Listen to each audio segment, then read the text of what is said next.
My name's Katy Taylor. I'm the director of an organisation called Bristol Women's Voice. I've been doing this work at Bristol Women's Voice for about 3.5 years, and prior to that I've got a almost 20 years, I hate to say, work history of working in the male violence against women and girls sector, with a brief segue into journalism, and then I realised I was on the wrong path and came back to the women's sector. So Bristol Women's Voice, we're a women's equality charity. We're a voice and influence organisation, and we do 3 things. We campaign, we connect, and we celebrate. Bristol Women's Voice was set up about 10 years ago after a local authority funded consultation which went to ask women in Bristol if they felt that when decisions were being made in the city that their voices were being heard.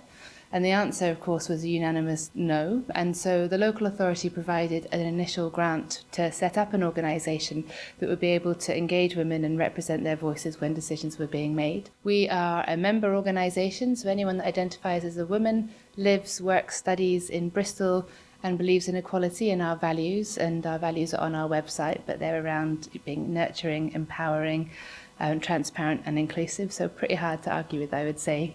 We've been asking women, certainly since I've been here for the last 3 years and before, the things that hold them back from achieving equality. And pretty much consistently it's economic inequality. Number 2 is always safety, women's safety, and I'm here today to do some work around women's safety, which I'll also just tell you about. And number 3 is women's health. So on the first one, campaigning on women's economic inequality, it's sort of what can we do around that? We know the cost of living crisis is extremely gendered. There are various policies and benefits laws and legislations which are really quite misogynistic, which we can't really tackle at a national level, or we can tackle, but we might not have a massive influence. But what we can do and what we are doing is working with 9 other organisations locally to campaign for greater investment in the caring economy. Generally speaking, it's women that are picking up these roles, and we know that when they do that, they're unable to maybe get the employment they want or take up the opportunities that they want. But if we restructured society and had it a bit more supportive of the caring economy, that would change. So we're calling for free and available childcare, we're calling for greater support and better work and pay conditions for care workers, and we're calling for things like employment contracts that allow flexibility, that mean that women don't have to choose between caring and working, they can actually do both. We're also always campaigning on women's safety, so doing things like working with the bus service locally to try and get them to take some action on sexual harassment. And we are delivering training, like we're doing today, to kind of raise people's awareness like broadly around misogyny in general and the patriarchy and sexism, and why all these things are still at large, even though obviously we've made great strides towards equality, and looking at ways in which we can collectively in allyship and personally and in community, like be tackling some of the systems and structures that still continue to hold marginalised people back. We also connect. So we connect women from across the city, really, lots of different communities, through things like our members events, which we've done kind of panels on women's health, or we got all the top police officers, female police officers in the area, and had a question and answer session in a women-only environment. Do you know that in a mixed-gendered conversation, 73% of interruptions are men interrupting women, and so having a women-only environment means women just have the opportunity to actually ask questions a bit better. We have a young women's forum. We're starting up an older women's space, so bringing kind of people together that maybe want to kind of connect and talk about some of the issues that are impacting on them, and identify campaigns and things that they want support with changing. And then we also celebrate. So we do this most especially once a year at International Women's Day, and we have a massive event in City Hall, and we're doing it again this year on the 2nd of March. This event is mega. We have a programme that starts at like 10, goes through till 5, more than 50 workshops, activities, panels, like food stalls, there's like sporting activities and stuff as well out on College Green. And we really invite everyone, like absolutely everyone, to come.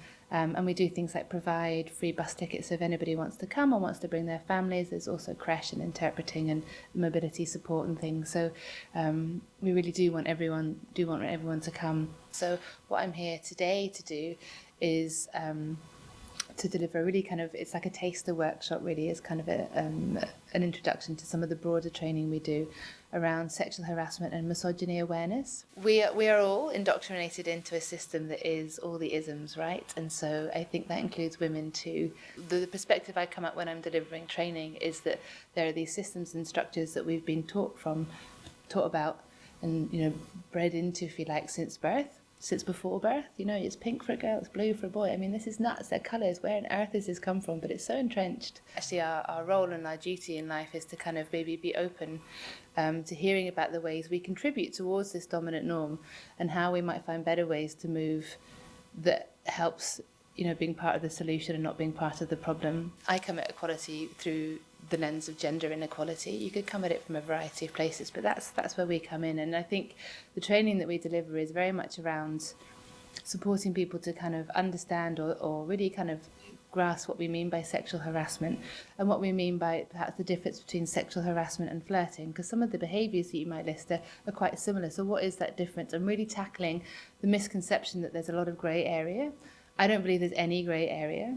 I really think that we can get to a place in understanding where this idea of a grey area is obsolete. It doesn't exist. What we can do is talk about what it means around consent around these things, how we give and take that and what that looks like. And as I say, as an organisation, we don't do this in the context of intimate relations, but in the way in which we communicate more broadly, through to things like standing in someone's personal space. For some people, that's quite intimidating. For others, that's not. People's concept of personal space really varies. How are you supposed to know? What a grey area. It's not. You could just ask, or you could just point things out. I'm just going to lean over you right now. I'm just going to come behind you. Do you mind if I pull my chair up next to you? And so these are the kind of really small things that our broader training covers. So the training will cover things like sexual harassment. What do we mean by that, both legally and also how do we have a real felt understanding of what that is and the impact and the importance of why we tackle it. The training also then situates sexual harassment within the broader construct that I was talking about of like patriarchal, sexist and misogynistic systems. And then, say, we've only got an hour and a half today, so we're literally touching on these things, but then kind of finally we'll be doing a bit of work around kind of active bystander interventions really, and how we can support each other to speak up a little bit more. Because we know that the majority of people aren't comfortable with sexism, but only the minority of people will challenge it. And why is that? That's a confidence issue. And so what can you do to help? Well, I really encourage you to take a look at our website, like come and get involved. And there's a multitude of ways in which you can do that. First of all, like International Women's Day, it's going to be brilliant. Like come and find out what we're doing. Come and engage with like the workshops and or the talks and the panel sessions, all the things. Like come ask questions, come be heard. Just come join in, like whether it's singing or like football or learning about, I don't know, the menopause, whatever. Like come join us on the 2nd. Also, like sign up to the campaign. Like, you know, if you believe in better rights for carers, care workers and those who may be cared for, please do sign our petition. We've got local and general elections coming up. We're not quite sure when the general ones are, but local elections coming up, and we're really lobbying hard at local politicians to invest more in this agenda with some success. Actually, we're doing quite well on that. But we obviously need more voices. We've also got a Young Women's Forum, and so if you're interested in meeting other young women, having your voices heard, like whether it's on sexual harassment, women's safety, whatever it is, issues that you feel are holding you back from achieving equality or achieving your aspirations, come talk to us about it, come take action. We want to get really creative as well, whether that's art or flash mob actions on the buses or creative performance pieces, whatever. We're really open. And we've just got a young women's worker starting next week. So again, check out our website and have a look about what's going on there.